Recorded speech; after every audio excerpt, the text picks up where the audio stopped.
Hello, and welcome to HRBC show called Let's Talk. So today we have candidate for Senate or House. It's for the Senate, Virginia State Senate, 22nd District. Senate, Yeah. 22nd District. I'm sorry about it. Well, Kevin Adams. So hi, everybody. hey. Would you like to tell us a little about yourself? Well, Nina, I'm a 26-year Navy veteran.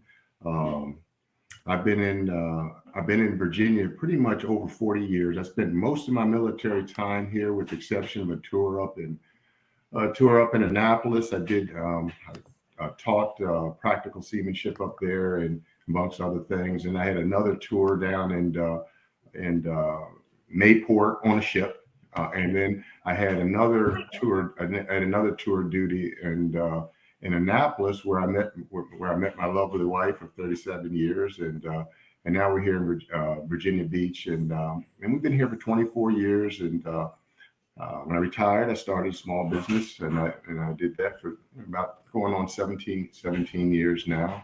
And so, I'm a Virginian. I'm from Salisbury, Maryland. I left there 44 years ago. Matter of fact, I was in boot camp about this time, getting ready to leave, to go home on leave, to go to my first shift. So this has been quite a journey in the last 44 years. Okay, awesome. So I have some questions for you. Are you ready? Okay, yes, I'm ready. All right. So, what are your thoughts on this 15-week abortion ban? Okay, well, first of all, it's not a ban. I want to make that real clear. It's not a ban. I'm generally concerned about a woman's physical, mental, and most importantly, her spiritual health, from the time of conception all the way through the time of whatever decision that she decides to make. Okay, 15 weeks is about the time where a baby can feel pain, and in that 15-week period, that abortion is legal. And then there's the exceptions of rape, incest, and the life of the mother, which that can expand because of those particular time frame. Can expand because of those particular reasons. And this has consensus and is compassionate towards the mother. Listen, I took it upon myself this time to in this election to get out there and walk around and knock on doors. And Nina, I have talked to women from 18 all the way up to 80 concerning this issue. And when I'm talking to them about the other issues that we'll get into, when I have a good conversation, I ask them, I says, what is your position on abortion? And they tell me, I think a woman has the right to choose. I says, okay. And I go through and I explain this to them, and they say, you know what? That's, I can deal with that. I can deal with that. So this is a limit.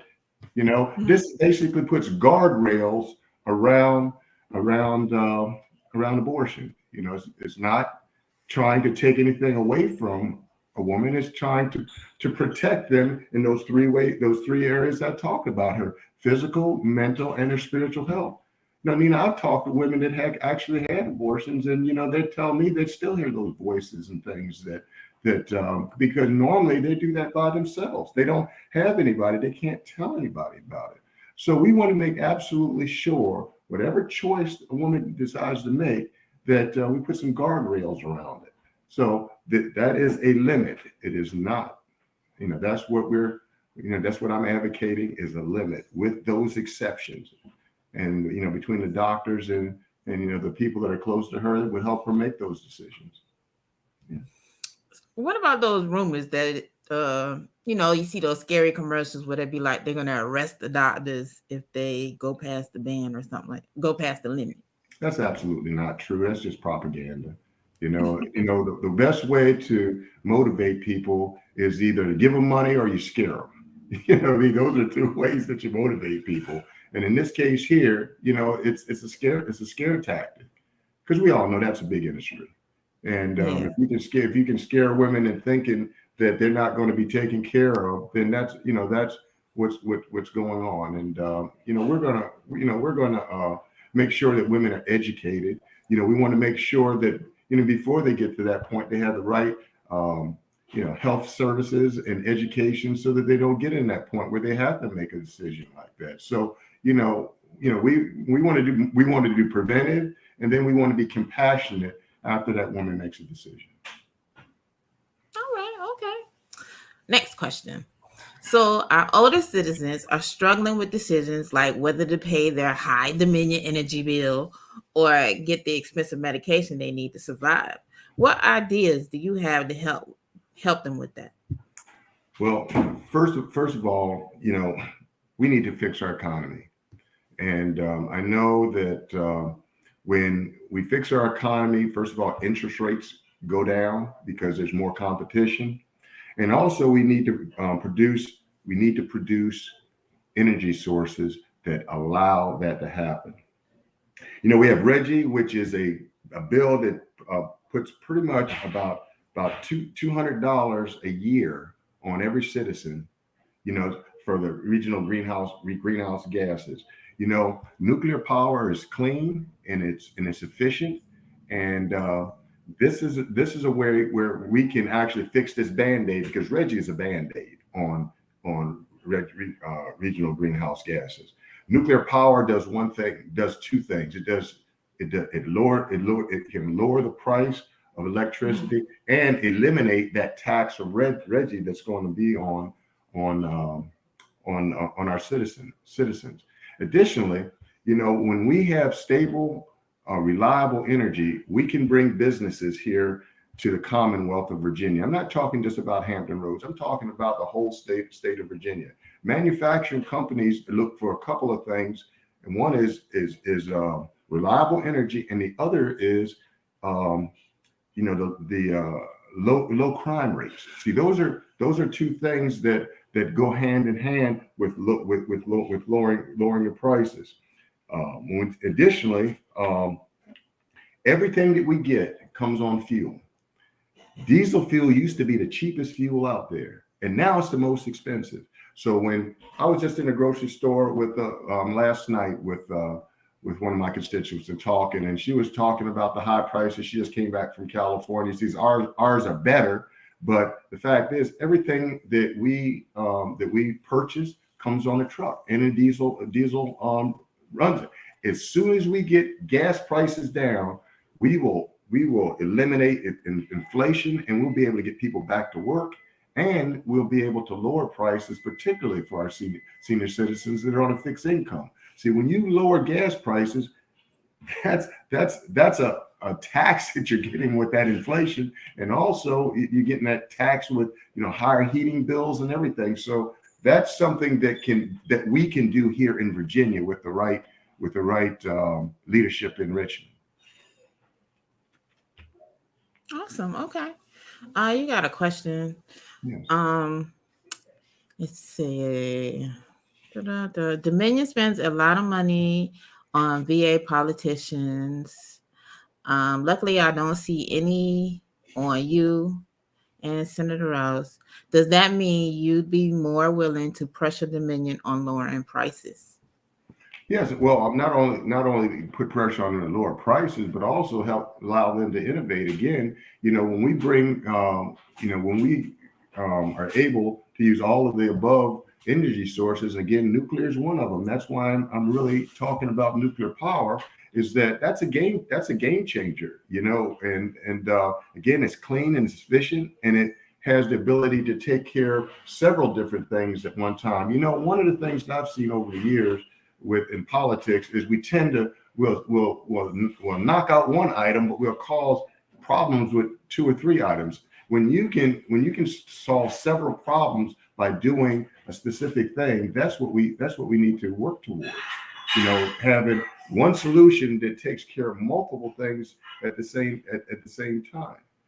So we bring nuclear power. We don't have the need for Reggie, and we also have the funding to take care of things like sea level training. We're in Tidewater. I mean, we have problems with floodwaters and everything like that. So we have the resources to use that. So it's a win-win in three different areas just by lowering the price of fuel and moving to nuclear power, which is we have to do that if we're going to be a thriving economy. Hmm. Okay. Yeah, another question. Affordable housing seems to be lacking in Virginia Beach. Will you work on changing zoning regulations to allow more multifamily housing, as more housing will drop prices? Well, zoning, of course, is more or less a city council type issue that most that it is an issue. Housing is an issue, not passing the buck. But one of the things that we need to do is innovate. There's a lot of regulations that we can do at the state level that will allow the lowering of price and making housing more affordable. One of the things I was talking with senior citizens, because we mentioned that earlier. I was at a meeting earlier with the senior citizens, Virginia, and down at the waterfront at Westminster, Canterbury. And one of the things that came up was, the need, the issues with our senior citizens, and housing is right at the top of the list. One of the things that we can do is there's a lot of people that have houses, they're 3 and 4 bedroom houses, and they live alone, and they are alone.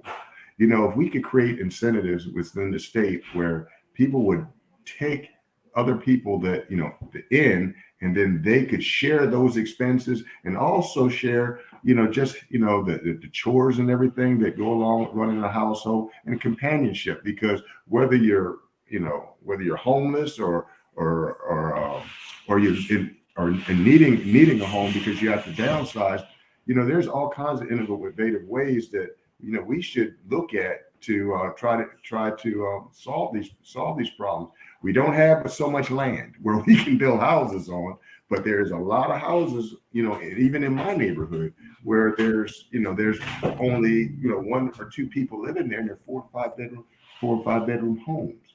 So, and then particularly with the economy being with inflation being so high, there's incentives that the free enterprise with people renting rooms to people or renting space, those are things that we have to innovate to. And I think that at the General Assembly level, we could perhaps look at doing something there in those cases where laws as far as making those types of incentives available. But as far as zoning and things of that nature, that's where our city council, we need to, allow them to be more creative in that, and assist them where needed. Okay. All right. So, there was a proposal when teaching slavery, it can't be linked to the Civil War or racial issues we have today. What are your thoughts on it? Well, first of all, I think we need to teach all history. Okay, all of it. The good, the bad, and the ugly, because we are a country of immigrants. Pretty much everybody that came to this country came here somehow, and we still even have immigrants trying to break in here today so that they can be part of this American dream. So we should teach it all. My view on that is, first of all, it needs to be age appropriate. There's certain things that you can teach when you're in the 8th and 9th grade, which you should not teach in the 4th and 5th grade, because the children cannot comprehend and put it in context. And what we don't want to do is create situations, the unintended consequences of teaching material to children that are not ready to be able to process that and be able to understand it. We need to teach children how to think critically. We don't indoctrinate them. We need to make sure they're thinking critically. But there's steps in which to do that, and there's a time frame which to introduce that. But we should teach everything about history, and we should make it available for all of our children to have those questions so that they can actually see, all the history and all the ethnic groups of the United States, and how they interact to make us the greatest country on the planet. I know some people don't think it that way, but you don't see people breaking into other countries. They're breaking in the United States. So we've really got something going on here. And from my point of view, I love this dream that we have here, where the things that I learned in elementary school and then middle school and junior high and high school, they were building blocks that allowed me to be able to see what was going on in and around my communities and understand it, so I could focus on what the real deal is three ways of being able to earn a living when you graduate from high school. But we'll get into that later on, I think, in this interview. Okay. All right. All right. My next question. Criminals who have served their time are coming out and having a hard time finding jobs to become productive citizens. What ideas do you have to help with that? I am so glad you asked that question, because that is one of my priorities. I think a lot of the crime that we have, particularly with our juveniles, is because they don't get a chance to see what it's like on the other side before they get to that point. Some of the best mentors that I know personally are people that have been incarcerated. They've come out and they started their own businesses, and they are also hiring others to do that. I will champion that type of legislation to do that. Currently, I already have two business owners that currently do that, and I want to get involved in that process, because I think the best thing that you can do for an individual is give them a good job and a purpose. And it is sad that inmates come out, ex-offenders come out, and they can't find a job. On the other side of that, I know contractors that are willing to hire people, but they can't, because there's rules and regulations where they can't. For instance, if they're working on, state and federal property, and a lot of large contractors which could pay good salaries and for these individuals, they can't get there. So we have to change those things. And I think those things can be done at the state level, and I think a lot of it can be done at the local level. But we want to put, ex-offenders back to work, and we want to use their experiences to help make our communities better. We want to give them the opportunity to turn their life around, and I want to be involved in that process. Okay. You have a question? Yes. Would you like to reduce the criminalization of nonviolent drug offenses beyond just marijuana? Repeat that question again, because I want to make sure I get it. Would you like to reduce the criminalization of nonviolent drug offenses beyond just marijuana? Well, first of all, we have a drug epidemic. Fentanyl is killing people left and right, and it's because drug dealers are not held accountable for it. If a drug dealer sells fentanyl and it kills somebody, they need to go to jail for a long time. I mean, that's a homicide. They cause death, and we should not reward criminals and not take care of the victims.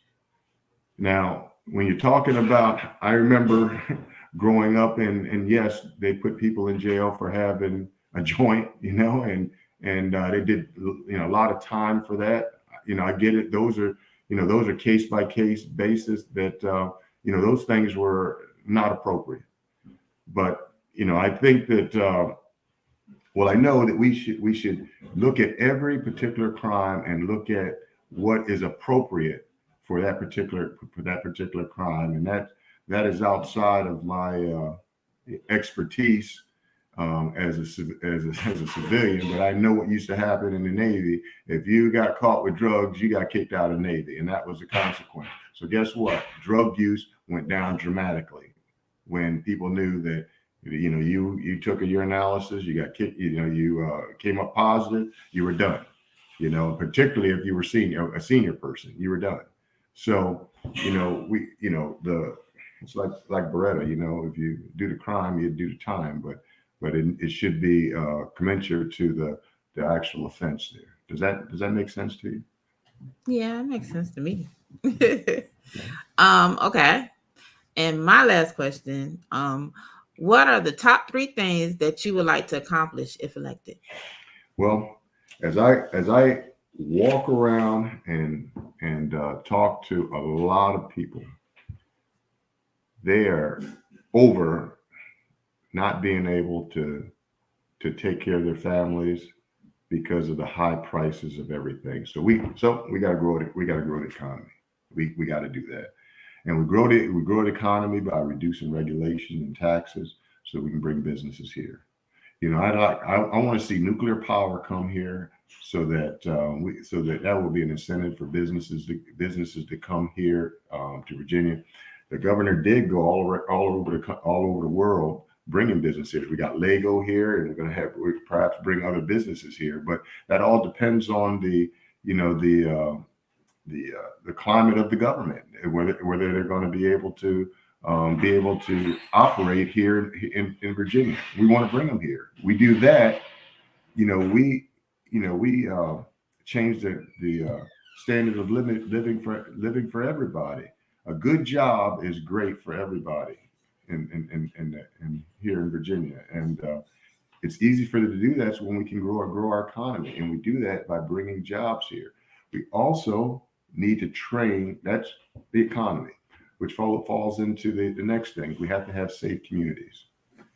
Businesses won't come to places where the communities aren't safe. Baltimore is a good example.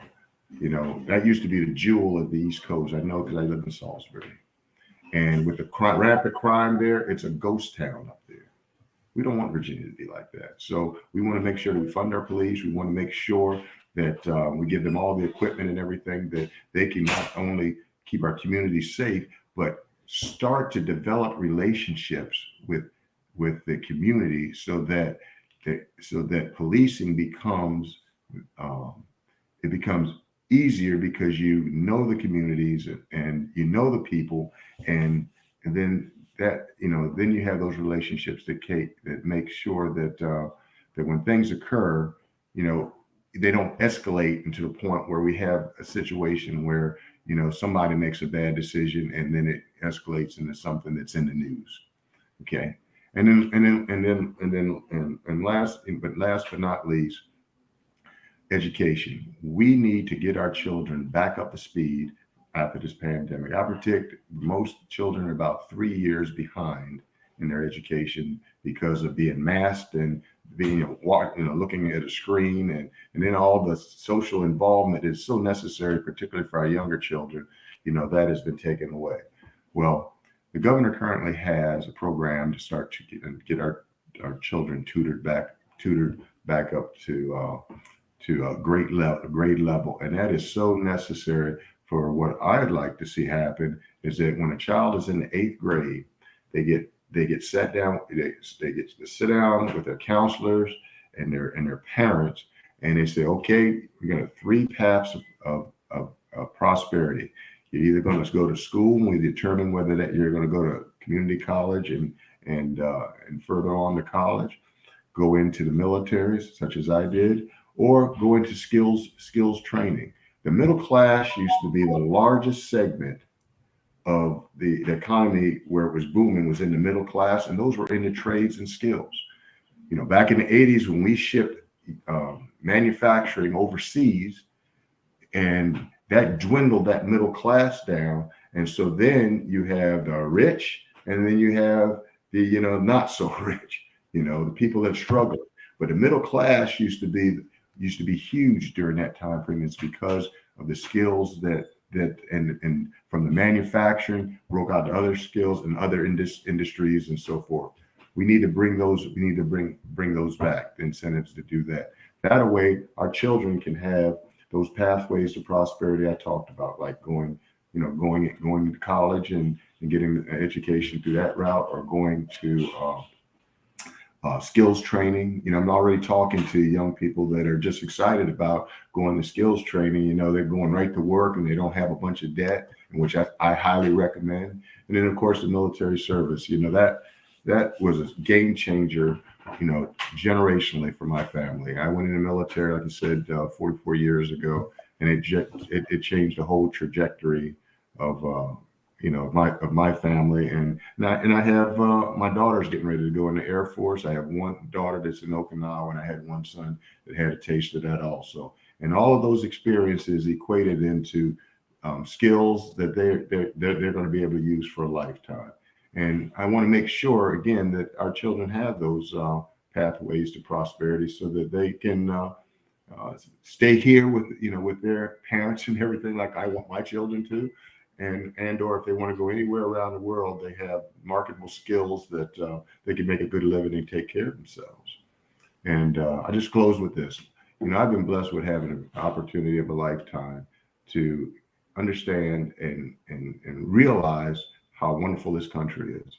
And it is so important that our children have that understanding. So they have to have a good education. We have to keep them safe, and we have to make sure that they have an economy that they can choose to stay here and live their life out in enjoyment, such as I did. And I'm going to work very hard in Richmond to make sure that that happens for every Virginian. Awesome. Okay. Well, those are all. Yeah, those are all the questions that we have. Do you have anything else you want to tell the people? Yes, running. I'm Kevin Adams. I'm running for the 22nd district, and I will tell you, money don't make the world go round, but it sure does grease the wheels. And I could definitely use some help and to get off over the finish line. I've been at this for a long time, and it's because I genuinely love Virginia. I love people, and I just want to leave people with is that my number one love is the Lord, and I want to go to Richmond, and I want to serve you just as I've been served all of these years. Awesome. Well, thank you very much for coming to the show, and that's it. Well, Bye, y'all. thank you so much for having me. Bye now.